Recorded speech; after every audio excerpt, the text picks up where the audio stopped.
At the direction of the investigator Esteban, the letters and diary of Maria Valdivia were delivered to the lawyer in a folder with a lock of secrecy.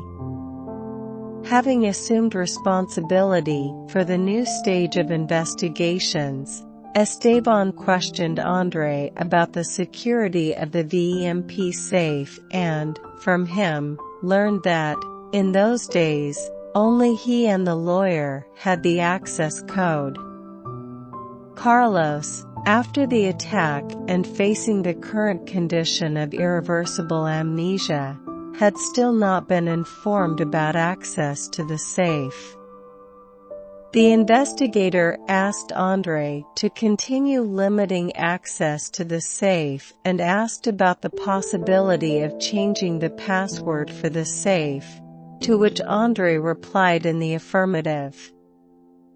In the afternoon of the same day, the lawyer Sevilla questioned André about the investigator's performance and was informed that Esteban had taken over the investigations within the scope of the civil police and that he had brought new documents related to the case, the same ones that he had asked him to keep in the safe. Immediately, the lawyer gave André some documents prepared by the legal department of VEMP for analysis and signature by the Valdivia cousins.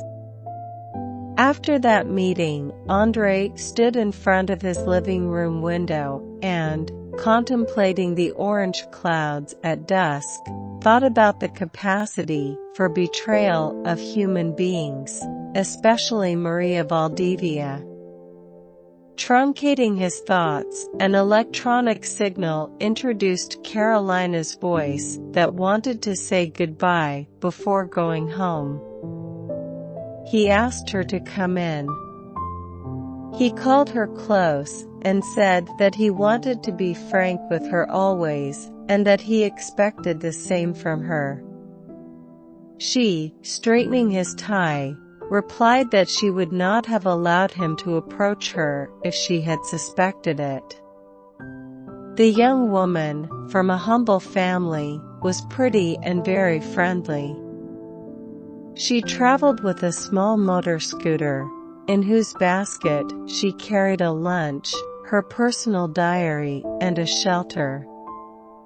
In Cali, she lived in a small apartment that belonged to her parents who, 2 years ago, had returned to the interior of Colombia.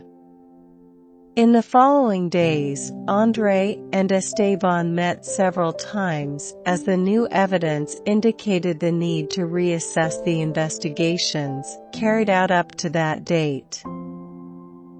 Both chose to delay any public disclosure, fearing to alert the owner of the now evidently implicated AS initials.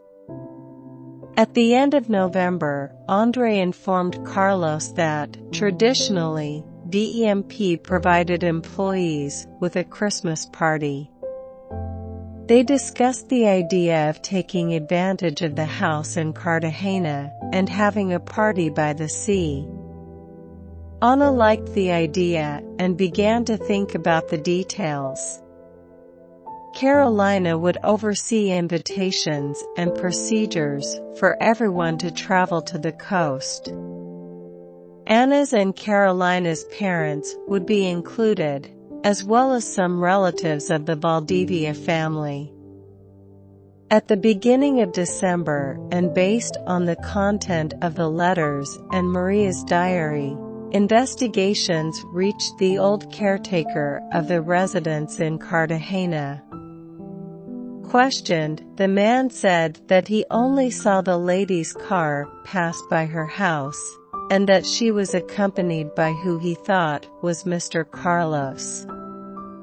On these visits, which were always very quick, she used to dismiss the servants who, satisfied with the day off, took the opportunity to go to the city center in search of leisure.